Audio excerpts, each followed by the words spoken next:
Did you know you can promote your book on the next Authors Helping Authors web show? For more information, text AHA to 202-288-4467.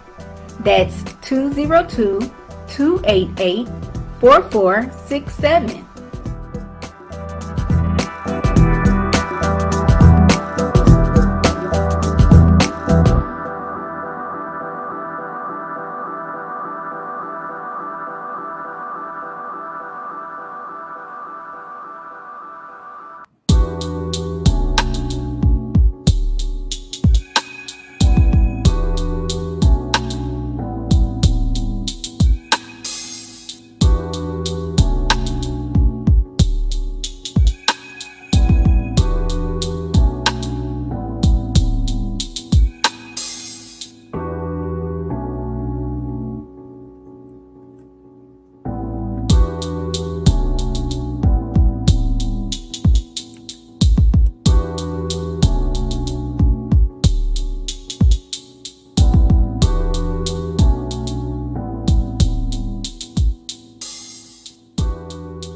Calling all authors and publishers.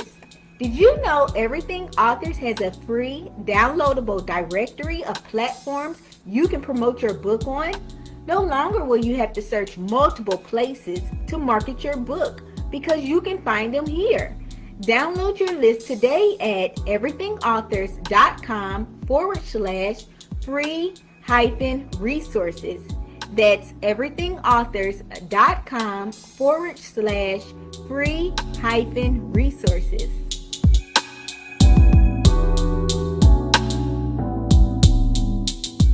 Verdell, if you can just let the viewers know a little bit more about yourself. I've been an educator for over 24 years. I was a business teacher, and then I was a guidance counselor, and now I'm the director of guidance for a district on Long Island, New York. I was doing a workshop for parents, and they were parents of 11th grade students, and I had an 11th grade student.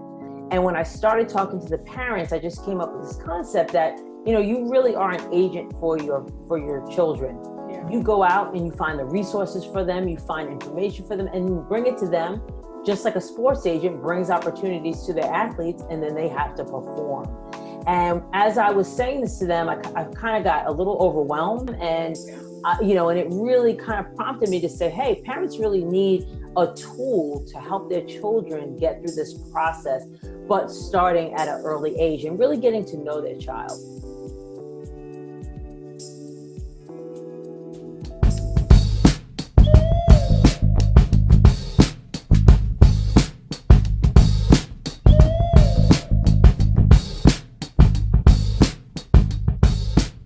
Calling all authors and publishers. Did you know Everything Authors has a free downloadable directory of platforms you can promote your book on? No longer will you have to search multiple places to market your book because you can find them here. Download your list today at everythingauthors.com/free-resources. That's everythingauthors.com/free-resources.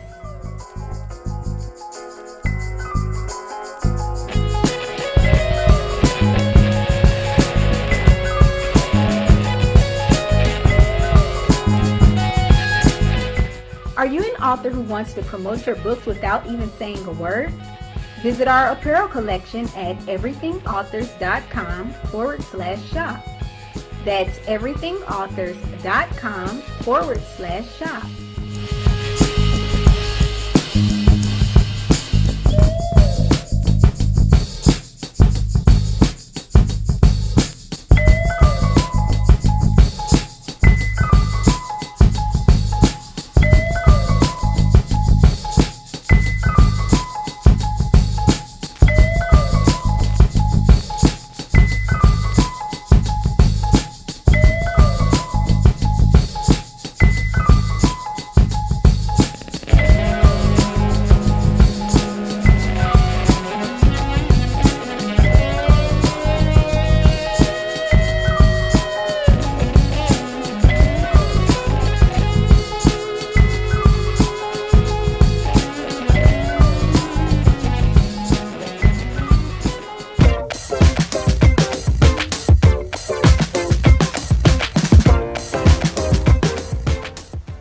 Did you know you can promote your book on the next Authors Helping Authors web show?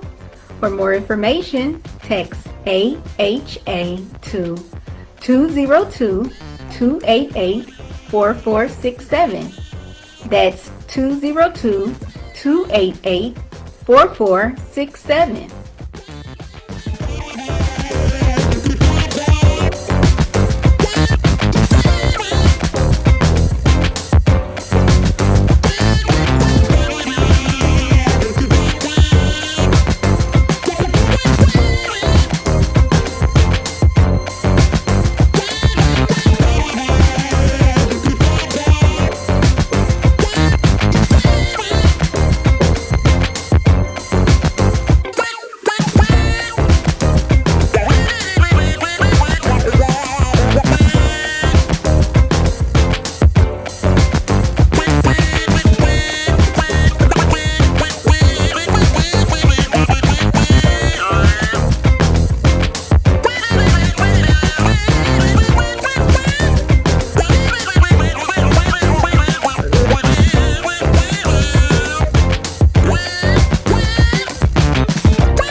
Thank you guys so much for tuning in to another episode of Authors Helping Authors, the show that is actually for authors and readers and everybody else in between to help them see that they are not on this literary journey alone. If this is your first time ever tuning into the show, thank you so much. I'm your host, Martinique Brown. I'm so excited that you have decided to tune into the show. Today, I'm really excited about our authors that's here on the show. Today, we're going to be talking about COVID couldn't even stop me from writing my book. I really like this topic because I love to hear the resilience of people despite the odds, despite the obstacles, as well as I like this show because it encourages me, and I also know that it encourages the viewers as well. So what I would love for you to do now is to go ahead and share this video so that more people will know about our authors as well as their books and that they'll know about the show. So now you might be saying to yourself, Martinique, are you a broken record? Yes, I am. When it comes to letting you know how and where you can purchase the author's books, I'm always going to be telling you about that description box because that actually has their contact information as well as their book purchasing link. So right there next to that $ is actually where you can click on that link, read a little bit more about their book, and then also purchase the book as well. So now this is actually an interactive show. So you can post your questions and your comments in the comment field. Now, if you're watching from any other page other than Martinique Y. Brown or Everything Authors, I need you to come on over to one of those two pages, and then I can actually see your questions and comments, and I can relay those to our authors as well. So give us a virtual shout out. We will not bite you at all. And let us know that you are in the virtual world. So thank you guys so much for being on the show today. Thank you, sister. Thank you. You are welcome. You are welcome. So Karen, we're going to start with you. Can you tell us just a little bit more about yourself and how long you've been a published author? Thank you so much for having me. I am a certified rehabilitation counselor, as well as a 2-time cancer survivor, as well as a COVID survivor. Wow, and so, congratulations. Thank you. And so each time I've gone through something, I've written. So this is my second publishing. And so I've been an author for about 2 years now. That's interesting. You said everything that you've gone through, you've written about, and we are going to talk about that because I think that's amazing. You know that people write about those type of things, but I'm not going to give away what I'm about to ask you. But Tanisha, can you just tell the viewers just a little bit more about yourself and how long you've been a published author?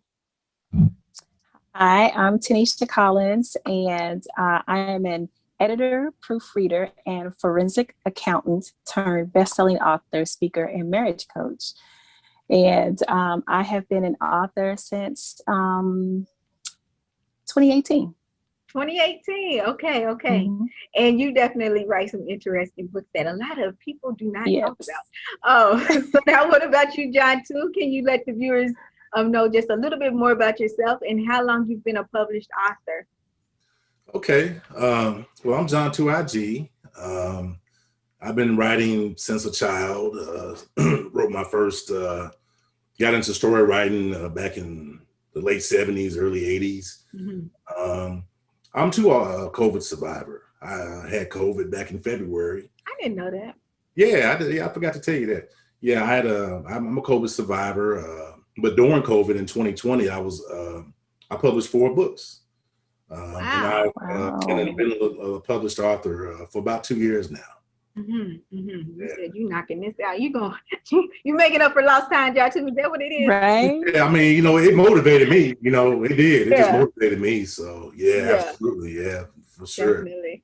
So now, what about you, Vernon? Can you tell the viewers just a little bit more about yourself and how long you've been a published author? Oh, hold on, Vernon. Hold on. I'm telling you, Zoom don't be playing it. You people. Can you hear me now? Yes, I can hear you. Go ahead. Okay, I'm an internal affairs investigator with the city. Have been with them for 8 years, going on 9. Mm-hmm. Been a published author since just this past February. Oh, you're a newbie. Come on. I'm a newbie with my first book. I'm a newbie, and it's amazing. I heard John talk about a COVID survivor. Coincidentally, I'm in quarantine at this very moment, having tested positive for COVID. So I'm actually, but God is blessing. I'm feeling pretty well. That's good. And but I am in quarantine as we speak. Okay. So now, Karen, I know that you was telling us that it sounds like your books are more so like memoirs. Tell us, are they memoirs, and what genres of book you enjoy writing and what types of books you write? But tell us about your latest book as well. Well, when you say that about genre, I don't really think it's necessarily a memoir. So I don't think I fall in any particular genre. It's just telling the story. So it's more, just telling the testimony. But in my first book, I also kind of give some steps on what you need to do to try to, get your mind right, if you will. In my latest book, which is Nothing Can Stop the Promises of God, Not Even COVID-19. And so in that book, I talk about how the media was really pushing fear, and that, we were hearing every day and getting those updates every day about how many people had died. But, we are believers. So how many people are God saving? How many lives are being, kept through this traumatic situation? And with it hitting everybody so differently, it's actually an anthology. So I'm not the only author. There's 7 of us that are sharing from various different perspectives how we made it through COVID. There's a story about a young lady who actually didn't catch COVID herself, but she was the caretaker for her parents. And one of her parents passed away, but the other one didn't. Then there was another story of a young lady who was in her apartment by herself. And, people were being found deceased in their apartments by themselves at times. And so, she was extremely fearful of not having a support system and living on her own away from her extended family. And then in my story, COVID came back around. Mm-hmm. And so I talk about the first time I had COVID and then when COVID presented itself again. So it's just a very interesting story that shares a variety of perspectives. And, everyone within the country would be able to relate to it, because a lot of people were not able to see their family members if they were in a nursing home. And, unfortunately, some people passed away while they were there. So there's all these different perspectives and scenarios that we tried to cover in the book, where it would be relatable to, a wide group of people. Mm-hmm. So now, specifically with your chapter, though, and because you are a believer, AKA Christian, if people don't use the term believer. Kingdom. Yeah. But what did that look like for your relationship with God? Were you angry with God for allowing this to happen to you? Absolutely not. And that's what's so crazy about my experience. So, during the time when I had cancer, I got all that straight. I was like, oh, okay, I found a promise that I was standing on. I believed the promise that he told me. So when COVID came around, I was like, I believe what you said the first time when I had cancer. So this is not going to take me out. It was just a matter of walking it out. And so I was a little surprised, though, when it came back a second time, because it hit me with all that it had. I ended up having a heart attack in February, and it was COVID related. And when I tell you, it was completely out of the blue. I know everybody saw on the news when Texas got hit with a freak storm. That was the week that I had a heart attack, and I was on. They had me strapped down to the hospital bed. They said that I was combative. They had, I was intubated. And so when I woke up, I was like, oh my gosh, what is happening? Because I didn't have the traditional, oh, I'm having a heart attack. I was talking to somebody and just went out. And so when I woke up, I was like, where are we at with this book? That was nothing but an attack from the devil trying to stop me from publishing this book. And so as soon as I woke up, I was like, no, we're still keeping the same deadline. And we launched right on time. And so everybody, of course, that was a part of the book was like, no, you're going through all these things, these medical issues. I was like, no, I'm good. So there was no animosity there. I wasn't mad at God. I was like, okay, you just promoted me to the next level. That's all that was. So are you the visionary author for this book? I am. Okay. So now I know that you mentioned 2 times, the promises of God. What do you feel like your promise from God was? In the Bible, Isaiah 38:5 is the scripture that I'm standing on. And when I was going through cancer the first time, because I'm a 2-time cancer survivor, when I was going through cancer the first time, I created a war room. I got in my closet. The movie was out at the same time. So I was like, yes, I'm right there with you. And I found that promise. And it talks about a prophet came to Hezekiah and said, the Lord has need of you and wants, is taking you home. And Hezekiah was like, no, I still have things that I want to do. So the Lord heard his cries and he said, I will give you 15 more years. And we know the Lord is not a respecter of persons. So I said, Lord, if you gave him 15, I'm asking for 30 or more. Okay. And so I'm like, hey, I'm still within my timeline. No, that's right. So nothing can stop the promise that God has made me as long as I believe it. Now, if I allow the circumstances of life and the things in the world to get me down, and then I stop believing, I might have got taken out. But to literally have a heart attack, I felt like maybe Jesus was a little caught off guard. He was like, oh, wait a minute. No. Wrong person. Bring her back. Bring her back. And so when I woke up, I literally woke up like, where we at? What we doing? And it's been on and popping ever since then. But I guess, okay, my question would be, all these things are happening, with your health. Why wouldn't it just be easier to just give up? You know what I'm saying? And die and go to heaven and just be done with this. Because that's just But you know what, though? The thing about it, though, is that it's such an honor to be chosen, to be a representative for him on this side. There are so many people that need to hear. I said, that is such a great perspective.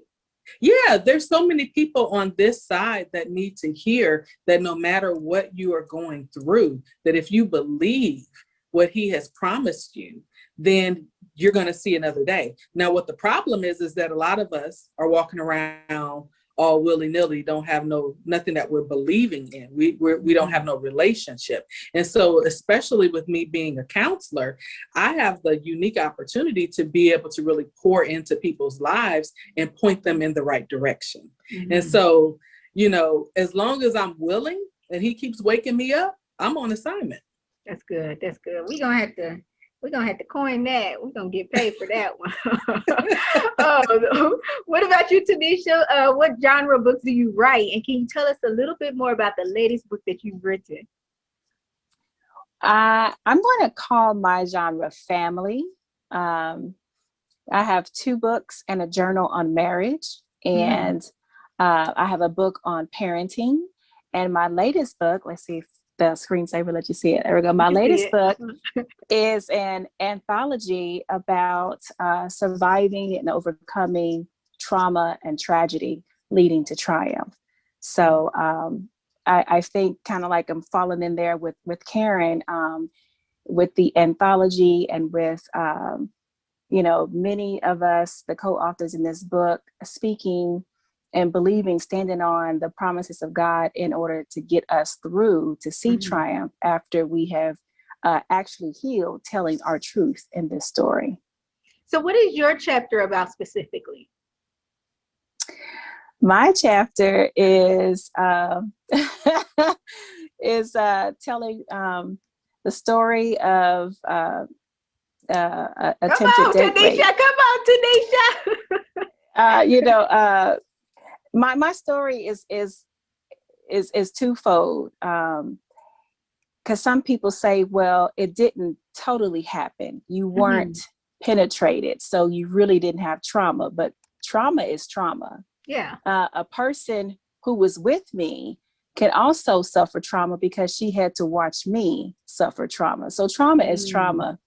And that's one of the reasons that I wanted to speak out in this book, because a lot of people would downplay the fact that, well, you weren't really raped, but she was, so we're going to attend to her because she has trauma, but you don't. Trauma is trauma. Any type of tragic situation that happens burdens the soul, and that burden has to be properly healed and dealt with so that you can have successful relationships, which is what all my books focus on, your relationships and the beauty in those. So with your chapter though, because you are talking about something that is more so victim-based, meaning that you had people that's actually saying, well, we don't consider that as, important. How does your book actually help those readers that have experienced that says, you know what, nobody is considering what I went through. Why even tell people about this? Well, there are 25 other authors with me, and the stories in the book kind of it touches everything.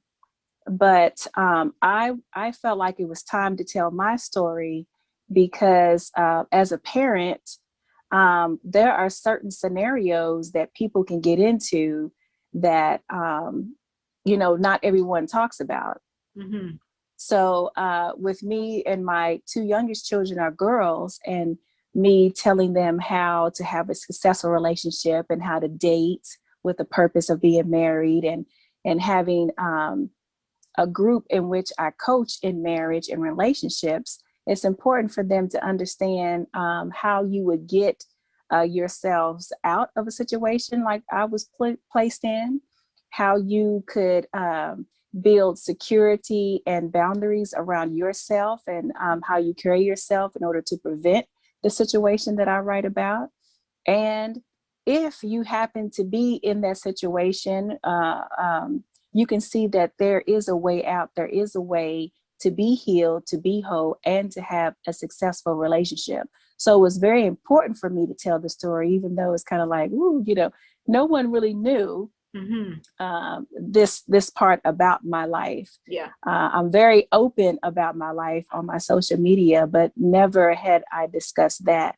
But I felt that it was important to do so in order to help other young ladies and men, because it's not just women being date raped, men get date raped too. So it's very important for everyone to understand, this happened to Tanisha, but Tanisha is now healed and whole and can show you how to put things in place for yourself where you can be safe, where you can help others be safe. And if something like this has happened to you, this traumatic event, there can be triumph through this traumatic event. Yeah, that's good. That's good. So I do want to give a shout out to Tanika Odom. Thank you so much for sharing it, as well as Evelyn Whitney. Thank you, Evelyn and Tanika, for tuning into the show. Make sure you guys go ahead and share this video now. Evelyn says it's unfortunate that people do not recognize trauma unless it happens according to their own limited definitions.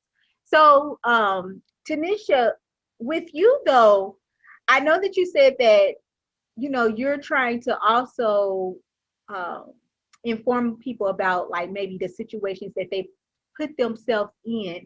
How did you forgive yourself in maybe saying, well, Tanisha, you know, you shouldn't have been at such and such. You know, you shouldn't have did this. How do you forgive yourself, you know, when these things happen, and just blame yourself for it? Well, that's funny that you asked that question, because the title of my story is called It's Not My Fault. Because when this incident happened, I was an 8th grader. And the rule in my house was, well, number one, you couldn't date until you're 16. And number two was, you were not to be at a boy's house, especially if his parents weren't home. And I broke those rules. So I did feel like it was all my fault, and I didn't tell because I felt like it was my fault. Yeah.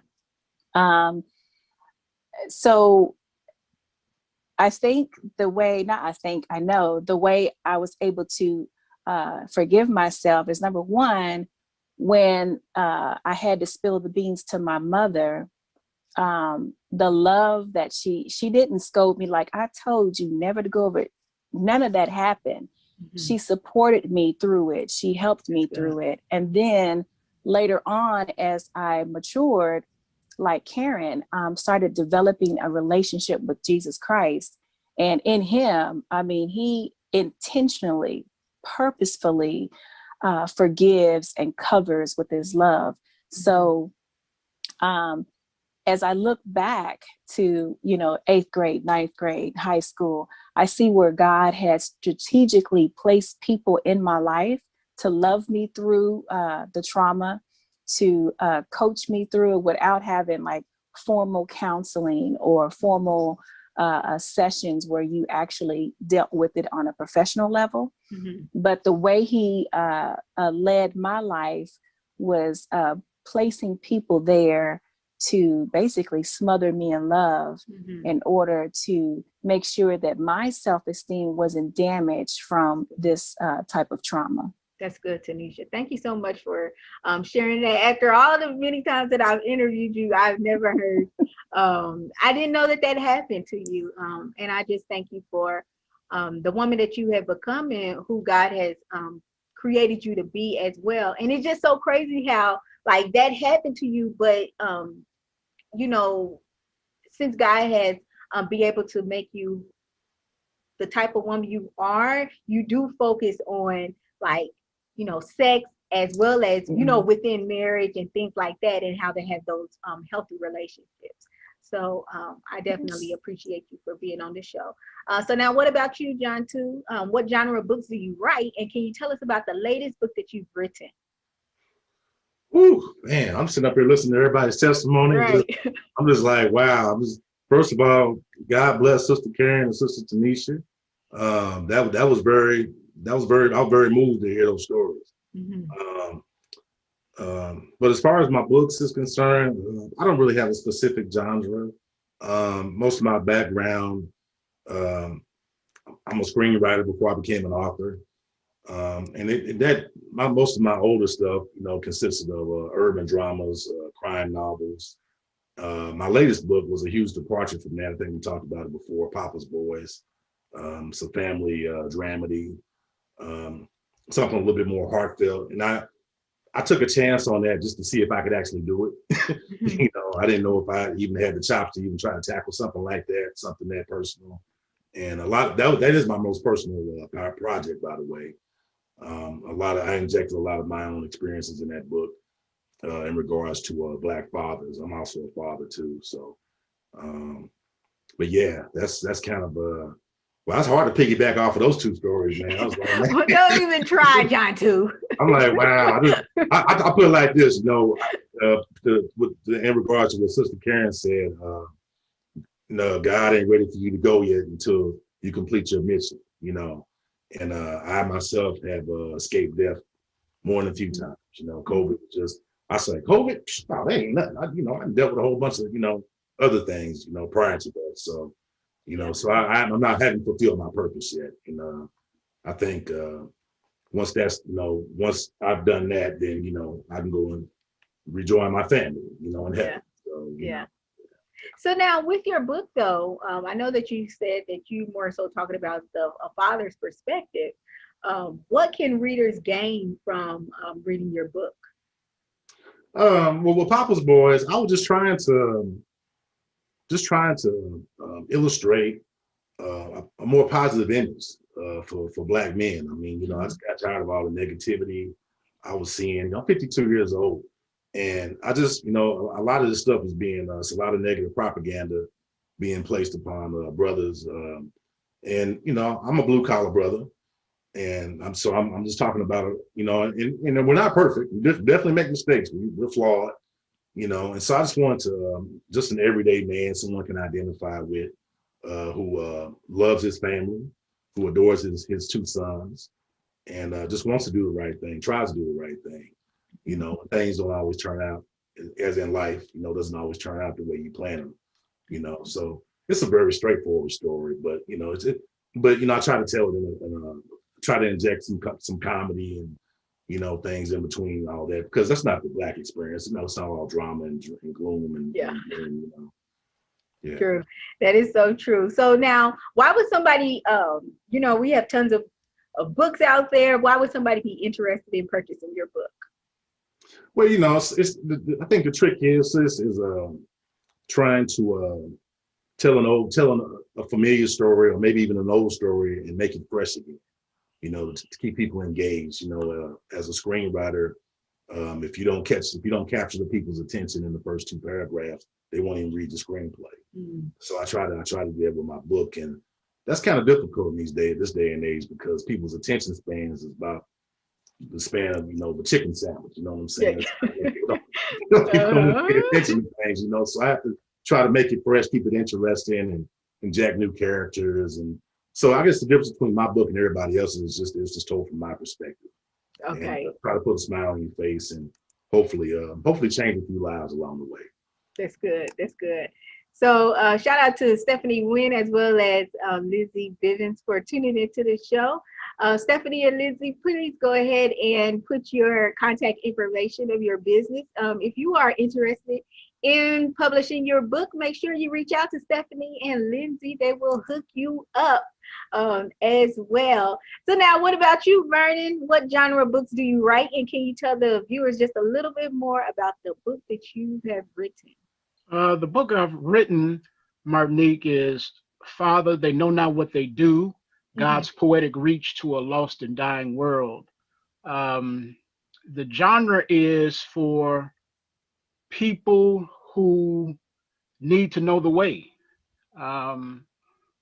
It's based on poetry, and that God inspired me to write.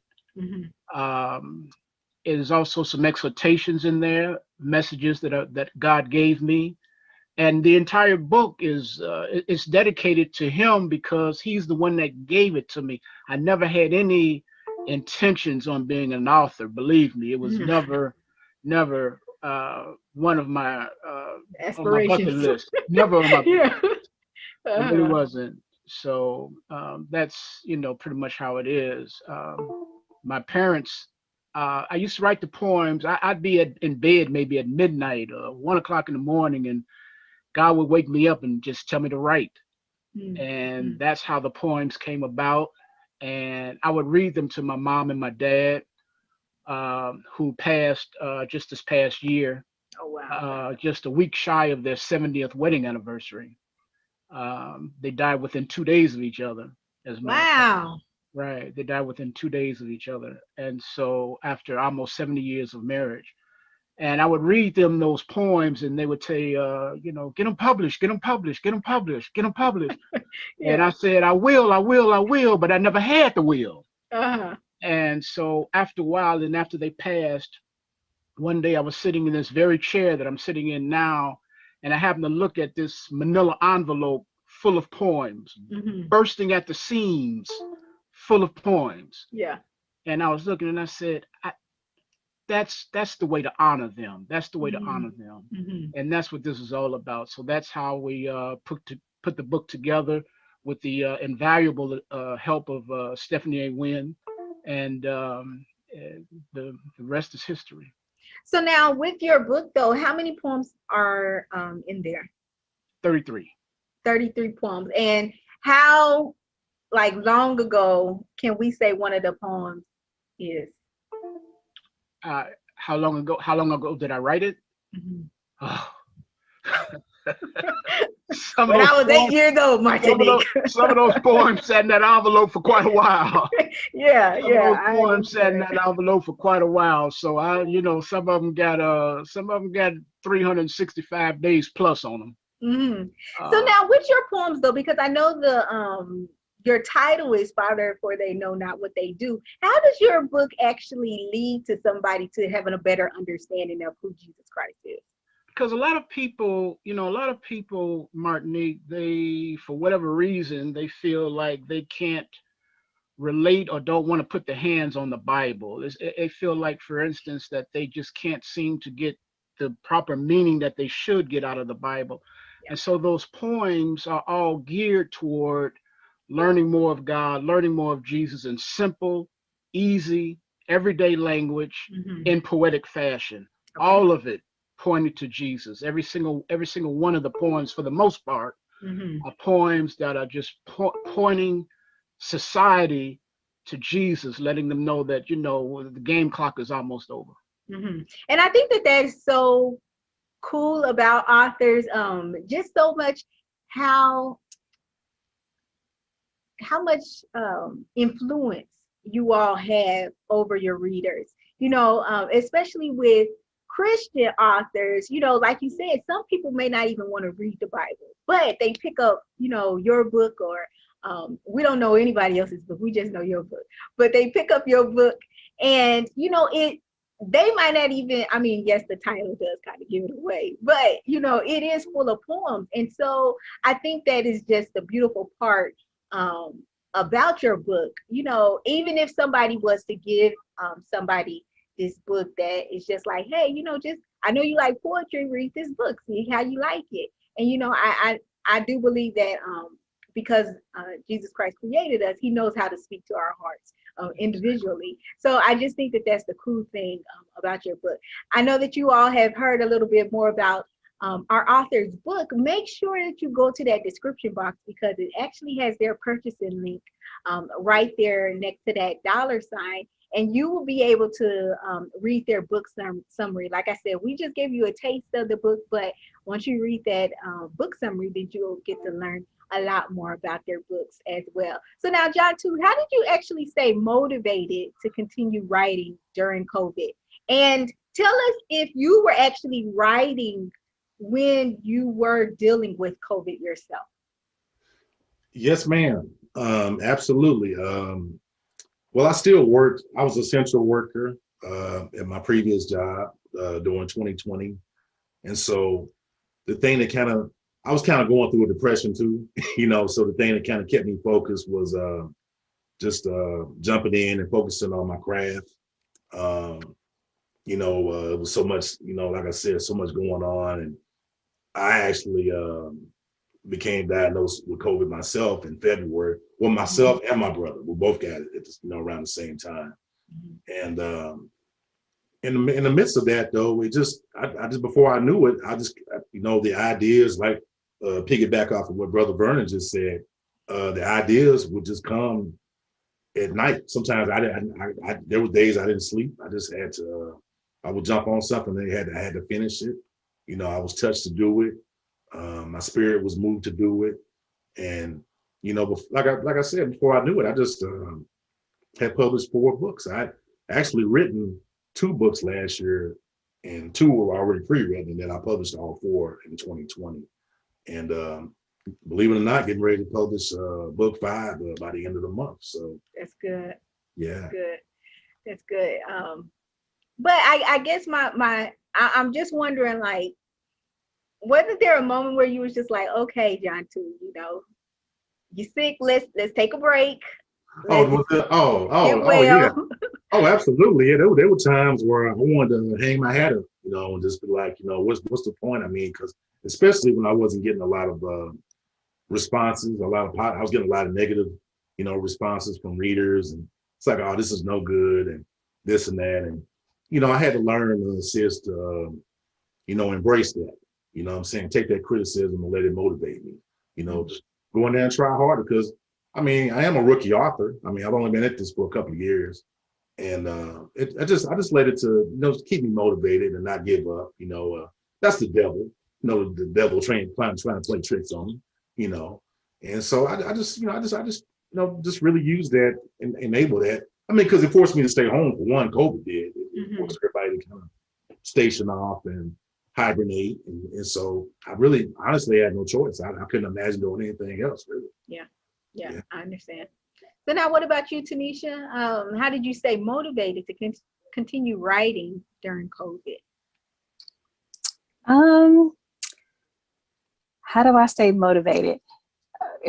Well, I would say for sanity, because you know, once we went on shutdown, I think my accounting firm, we shut down a week before it was a national shutdown, which I was very pleased, because I wanted to make sure that I got, you know, all of my children home, because, you know, I say children, but they're grown. They're all grown. And that allowed me to get them back home. And with 4 adults, you know, adult children in the house, used to doing whatever they want to do, and now back under their parents' roof. Yeah. Yes, writing was wonderful to you know, get to my desk and be like, Shh, mommy is going to write, you know, to kind of keep some normalcy, to keep some sanity. But overall, besides all the death and the sickness of COVID and having to stay in, I really, really enjoyed it, because I had all of my family in one place. So actually it was a beautiful thing for us. Yeah, that's good. So now, what about you, Karen? How did you stay motivated to continue writing during COVID? Well, actually, my experience was a little bit different than the other writers. I was not previously writing before COVID. Mine was more of a recollection of what I went through with COVID. So I wrote really in the in-between of both bouts with COVID. So I got diagnosed in December, and I was sick all the way through January the 7th. And so immediately after I got well, I started writing and reaching out to people and saying, hey, this is an anthology, let's pull it together. And then in February, I got sick again. So I only had just a small window of time to pull everything together.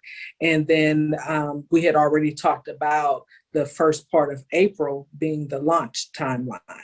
So I was in the hospital from February the 12th until March 4th.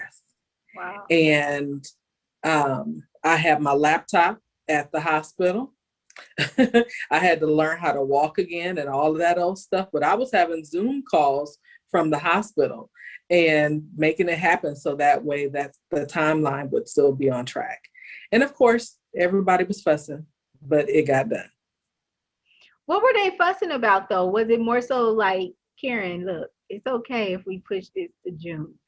everybody was saying it was okay to push it and you're doing too much. And, but for someone who's usually got 15 tabs open, I'm multitasking, having 3 tabs open, I felt like I was doing something, when normally I got somewhere between 10 or 15 open. So I was grateful that I was able to get back to a sense of normalcy for me. Because when you're in the hospital for that long period of a time, you can't rest because they keep coming in there every 3 hours, poking and prodding and different things like that. And so once I was able to get back and start feel like myself, I just got right back on the horse.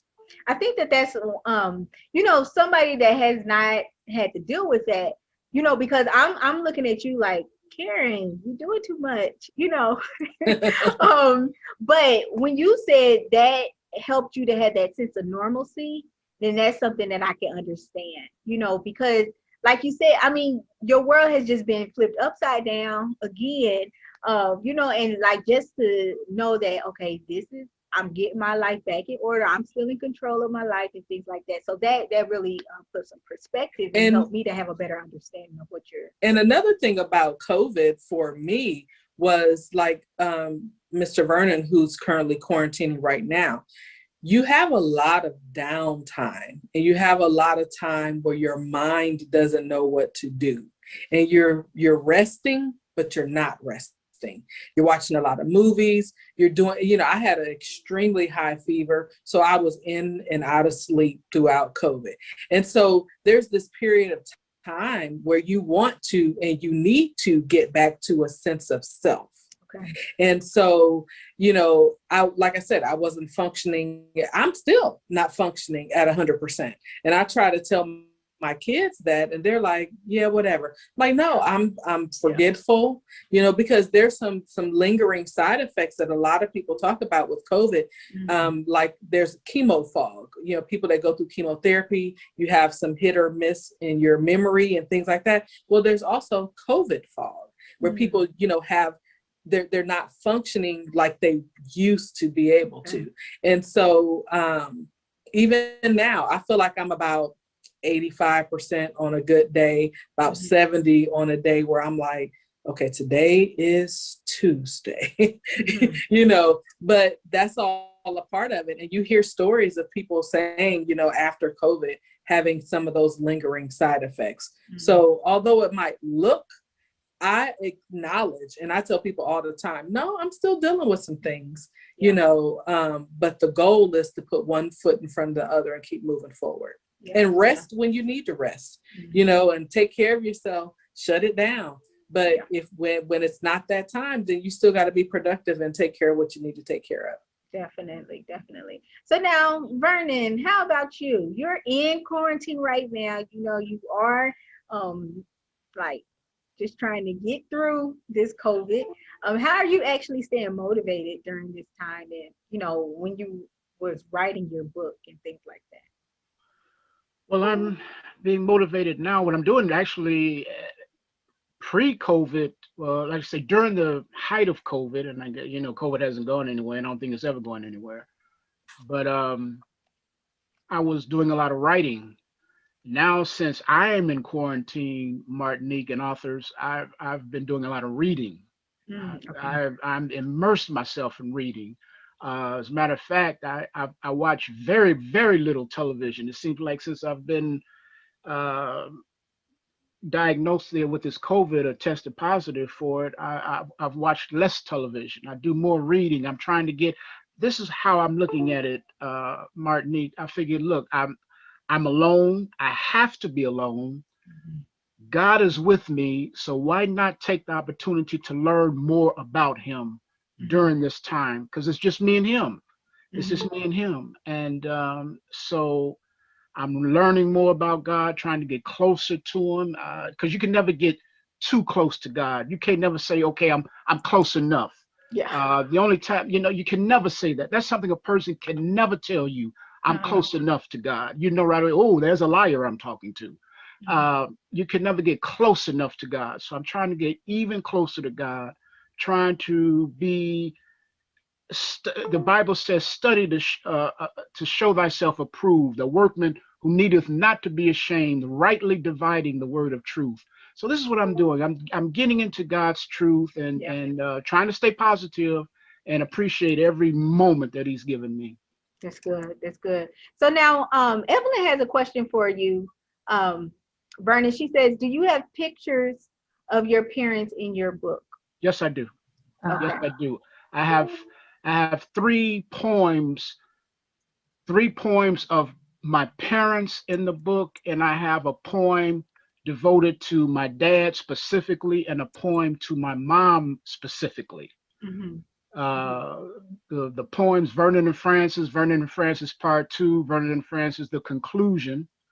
The poem about my dad is My Wonderful Dad, and the poem about my mom is Your Angel's Name is Francis. Oh, that's nice. And I even had a poem in there about COVID. I've got a poem in there entitled God's Church and the Virus. Mm-hmm. Yeah. So now you all make sure you go ahead and purchase your books from your authors. They are listed in the description box. So now, Tanisha, when you started seeing the effects of COVID, what was the first thing that you began to think about in regards to your business as an author? I began to think about how I was going to, launch books and actually touch people since we're now all trapped in our homes. Mm-hmm. So I was learning more about marketing on social media and learning basically how to do, how do you do a book tour on, virtually, and how do you, touch people in a personal way virtually. So I just began to really focus on that and learn Zoom and, try to just do everything I was doing at first, but on Zoom. Mm-hmm. Mm-hmm. So now I know that you were saying that you had to learn Zoom. Are you the type of person that says, kind of nervous about this and doing it? Or are you just the type of person, you just go out there and you just do it? I was nervous because I don't like stuff to look like, ooh, this is janky. I don't want it to look shady, janky, because I'm representing Christ. So, right. He's all about excellence, and, his stuff is good. And I don't want no, half-baked stuff. It's just like, oh my goodness. So I did take a lot of time, and some of my other author friends was like, you taking too much time, just get out there and do it. Get out there and do it. And I was like, girl, we have to get some type of format straight first before you just jump out there, because you want it to be engaging. You want it to, be interesting. You want to be interacting when it's just you on Zoom. So it was a huge learning curve. I was like, just do it, just do it. They were saying just do it because they wanted me to do it first so they could see what to do. But eventually you have to, go ahead and do it. I prayed about it and was like, okay, Lord, now you know exactly who I need to touch, who needs to be there. And then I just focused on that. That is so true. That is so true. So John, too, when you started seeing the effects of COVID, what was the first thing you began to think about in your business in regards to being an author? That's a good question. I didn't know. Honestly, it was one of those things. I just had to put my best foot forward and put it in God's hands and just take a chance. Sis, the whole marketing promotion thing is a different animal that I'm still learning. It's kind of trial and error for the most part. But to piggyback up what Sister Tanisha just said, it was just really just going forth, and not looking back. I had absolutely no idea what I was doing. But I can honestly say that it has been a thrill ride every single way, every single step of the way. That's good. So now, Vernon, I know that you're actually working with Stephanie Wynn. Shout out to Stephanie Wynn. And so you actually published your book back in February. Did she just do all of the legwork, or was she, did she teach you how to do some things? Or was it just more so like, okay, Vernon, we're going to get this together. Let me go ahead and do this. Easy answer. She was the teacher, I was the pupil. Uh-huh. Yeah. So now, but with that though, with learning a new skill like this, because now this is a new title for you. You are a published author. Was it difficult for you to, get up and running, especially since you couldn't just have your books printed, go to a vendor event, and then that's it? Again, it was not an arduous process because I relied and had the fullest of trust in God first, and then in Stephanie. I had trust in the both of them, and I just put myself in both of their hands, and neither one of them led me wrong. And so hence we have the book. It was a new experience for me, but it was something that I knew I just wanted to get done. Martinique, in my past, there's some things that I started and just didn't finish and just didn't give any more regard to it. But when I picked up that torn up folder with all those poems and passages in it, the one thing I did was that became my will. I finally got the will to do it. And God put Stephanie. I liked what Miss Tanisha said. I wrote it down. She said, God will strategically place people in your life. And I love that. I wrote it down. I love that. That will be used. Letting you know that now. So don't sue me. Don't sue me. I'm going to use that. And it's funny because I've been reading about that too in the Bible, how I was God was just showing me how he strategically put someone in Moses' life, strategically put someone in Joseph's life, believe it or not, and so on and so on. Anyway, he strategically puts Stephanie Wynn in my life. That's good. I love it. So Stephanie Wynn, shout out Stephanie Wynn and Guy. Come on now. And Lindsay Bivens. If you're interested in publishing your book. But what about you, Karen? Same question. When you started seeing the effects of COVID, what was the first thing that you began to think about in regards to your business as an author? Well, actually, my business is not really as an author. Like I said, I kind of just publish as things in life have happened. And so, but I thank God for the opportunity to write again, because it also breathed life into my previous book. And so, they pair really well together. And so I really had kind of dropped the ball on the first one, did the whole circuit, like when you first write a book and then, stuff starts to fade out. So I just kind of left it on the shelf, but having the opportunity to be able to write again, it really breathed new life into that side of being an author. And so I've already started on the next book. And so maybe now this will be, a stream or a business line that I'll really look more into. Well, I guess my question is like, I always thought, when somebody becomes an author, that's automatically going to be a new stream of income for them. Why do you think differently? Well, it's always been a part that I knew I would write from. And so I had a for-profit business, but then I pivoted to start a nonprofit. And so I really just started to focus on the nonprofit instead of focusing on all the potential for-profit avenues. So for me, that's kind of where that pivot changed the game, because if I write it under the nonprofit, then it has to stay under the nonprofit. Okay. But if I write it as an independent, then it stays under me. So I had some business legalities that I had to really think about in reference to writing. Okay, I understand. So now, John, too, did you become hesitant putting money towards your book since so many people were unsure about the future of their finances? Yes, I was very hesitant. I was working with a very small, low budget. Being able, but I think to pivot back to what Sister Tanisha was saying, as far as having people put in your path, you know, to kind of guide along the way, you know, strategically, you know, God putting people in the right places at the right time. It's definitely been a godsend. You're one of them, you know, just being able to network with other authors, Black entrepreneurs, and just learning things, you know, as I go, you know, never too old to learn. And that's really been my saving grace, is to keep me afloat. But to answer your question, no, I didn't. I was very nervous about that. I didn't really have a lot to work with, so I had to kind of work in the reins of what I was able to do. So. Okay, I understand.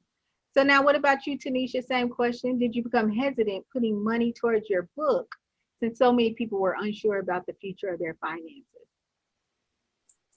Well, I am very frugal anyway. I'm going to be hesitant about spending my money no matter what.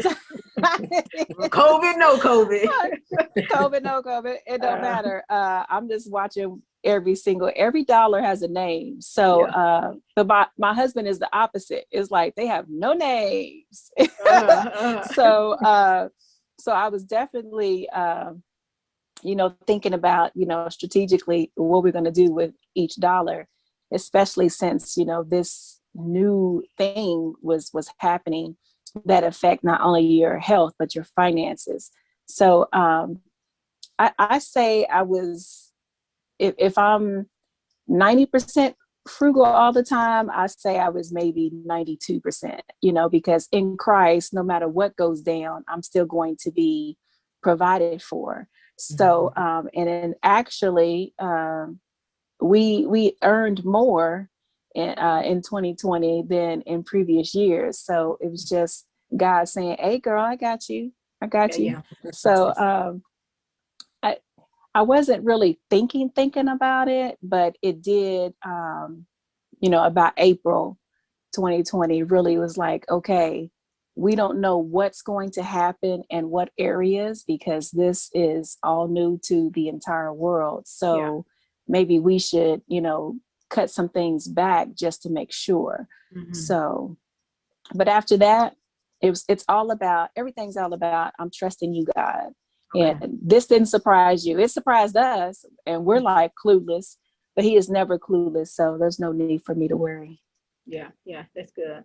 So now what about you, Vernon? I mean, you are working with a publisher, and, we are in COVID. Why were you okay with putting your money towards this if this isn't like a necessity? Because in a sense, it was a necessity, Martinique, because I was so focused on the fulfillment of getting that book published as an honor to my parents, that money was actually, in a sense, no object. It truly wasn't. It was no object. It wasn't a second thought. I must admit it was more than I thought it would be, but again, it was no qualms about it. It was just let's do this. Let's do it. And again, with Stephanie's help, we got it done. Money was never an object, an issue, a problem, a concern. I just wanted to get it done. And I'm glad that you mentioned that, because it's definitely an investment that you make, but you pay for what you get, and I'm really glad that, you said that Stephanie is just really just helping you along the way. And I can really just attest to all of the other publishers that I've spoken to. That's why I don't mind shouting out good publishers, but it is an investment, and you do want to pay for quality. You know what I'm saying? Especially since this is something that you hold near and dear to your heart, and then you take all that time. You don't want just anybody publishing your book. So like I said, shout out to Stephanie Wynn and Lindsay Bibbins as well. So now what about you, Karen?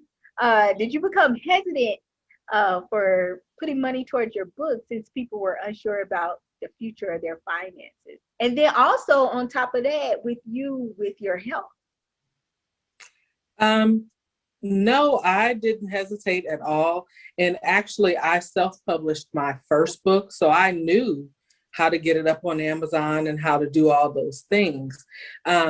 When I got the word from the Lord to write about COVID, it was like write about COVID and Lindsay is going to be your publisher. So it was like a twofold, like, oh, okay, that's what we about to do. And so when I contacted Lindsay, she was like, oh, thank you, but we already knew each other prior to that. And so it was a no-brainer. And she was trying to tell me about the costs. I was like, girl, don't worry about it. The Lord, this is his project. So it's going to be funded. It's going to be covered. And that's exactly, he made a way during this time where, some companies were laying people off or shutting things down. We got bonuses. So thank you, Lord. And that was exactly what, allowed me to be able to go ahead and take care of the publishing part of things. So it was just direction from him that this is what you're going to write and this is who you're going to work with. So shout out to Lindsay, as well as the other authors that wrote on the book. That's good. That's good. So now, Vernon, what did you learn about yourself as you went through this journey of becoming a published author? I learned at least a couple of things. Give us one. One is that I'm capable of doing whatever I set my mind to do once I have the will in place and God with me. I can do anything. Don't care. Don't matter. So let me ask you something, Vernon. I think I want to say you told us your age, but if you didn't, that's okay. Why is that something new to you now? Because, you've lived life and sometimes we think like, oh, I know myself. I know I can handle that. Why is this something new for you during this literary journey? Well, it was only because, like I said, author was never on my bucket list. And I had tried different things that I saw other people do, and I would try different things just simply because I thought that, well, maybe this might tickle my interest. Yeah. And after a while, the tickle went away, and so that's, and so that's just how it was. But this thing, it just meant a lot to me. It was two things that meant so much in terms of finishing. And that was when I went back to get my degree in my adult years, finish my degree up. That meant something tremendous to me. And then getting that book done, because all the time, like I said, when my mom was telling me, get it published, I didn't know where point A was. I didn't even know, how do you even do that? So I didn't even give it a strong consideration. But then again, it was like, I would tell anyone, if you set your mind to it, you can do anything you want, as long as you pray about it and then go about it. So Vernon, I know that this is your first book and it has sentimental value. Do you think you're going to write again? Oh, yes. I've already started. Oh, come on. All right. So that's good. That's really good. So now what about you, John, too? What did you learn about yourself as you went through this journey of becoming a published author? Well, I learned. Not to you, so funny. I learned to become fearless. I think that's the only word I could just pop in my. I became fearless after this journey, especially just going through COVID and just trusting in God. To piggyback off of what brother Vernon just said. I lost both of my parents too, brother. I get it. It's been a lonely journey. As far as family, really, it's just been my brother and I. It's my only close immediate family. You know what I'm saying? So it's been a lonely journey, but I become fearless. I just don't worry anymore. I'm not afraid of what's to come. In fact, I expect great expectations. And it's definitely, like I said, I just feel very grateful and very thankful to be an opportunity to, be in the company of such great people. And this has been like my new family that I'm in contact with. But how does writing make you become fearless? Is it more so because of all of the different intricate steps? Because I heard that KDP on Amazon is like a beast. Like, it ain't for the faint of heart. But how does that whole process make you become fearless? Is it knowing that you finished writing the book, or is it that you published it and you said, you know what, I'm done, and getting that hard copy in your hand? Yes, it's like almost like the birth of a child. Once it's conceived, and you groom it and polish it up and go through the editing. Now the editing is a monster. And all these different rules and stipulations that came with being an author that I was totally oblivious to. But yeah, once you finish it, that first book, that very first book, once you get through that, and then you also your audience has to respect it too. You don't want to do it. You're doing it for yourself, but also you want to reach people. And just the accumulation of all of that. I can't explain the feeling. It's just it's a wonderful feeling. It's amazing. Yeah, that's good. That's good. What about you, Karen? What did you learn during your journey of becoming a published author? What did you learn about yourself?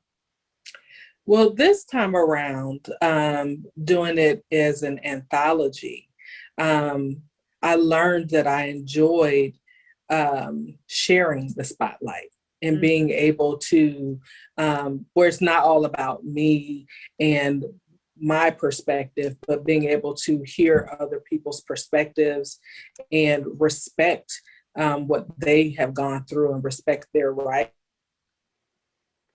that through this process. Say that last part again. We lost you for a minute. I learned that I enjoyed sharing the process, where it wasn't all about me. With being an anthology, this is the first time participating in an anthology, let alone being the one who is the visionary to put it together. So that whole experience has been really great to be able to hear different people's perspectives and also respect what they have gone through in their offering as well. Yeah, yeah. Do you think you'll write another anthology? I think it would have to be the right topic. I originally was looking at maybe 10 authors, and it kind of boiled down to 7. Yeah. Some people do really large anthologies. I felt like if it got too large, some people might get lost in the shuffle. So it would definitely have to be the right topic and the right amount of people. What about you, Tanisha? What did you learn about yourself as you went through this journey of becoming a published author? Let's see. So this is not my first time. So I think I would agree with John too, that I became fearless in this one, because in this anthology, I shared a very personal piece of my life that was traumatic. So, and I had some negative feedback from family that I wasn't expecting, but, and it's I should have been expecting it, because it was the reason why I had not spoken about it before, is because, growing up, what happens in this house stays in this house. But if what happens in the house hurt you and you need help, then possibly you need to let it out of that house.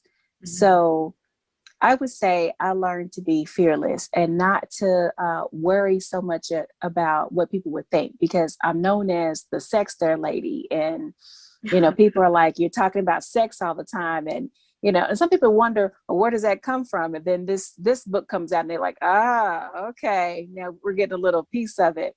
But yes, you're getting a piece of it. But you have to get all the books to see how God has healed me in such a way, and then has also given me the responsibility to share my experiences with individuals so that they too can reach the triumphant stage in their life, the step when they can say, now I'm an overcomer, where they can experience that. So I learned that my experiences help people, and it's my responsibility to share that. Do you think this is the most difficult topic that you've had to write on? And from writing on this topic, do you feel like you could just write about any topic now, since this is like the one that's the hump and you've accomplished that one? Yeah, I would say this is the hump. this is the hump.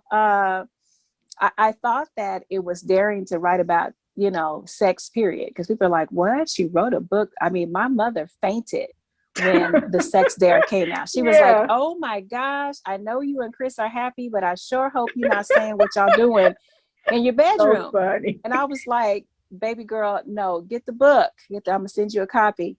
But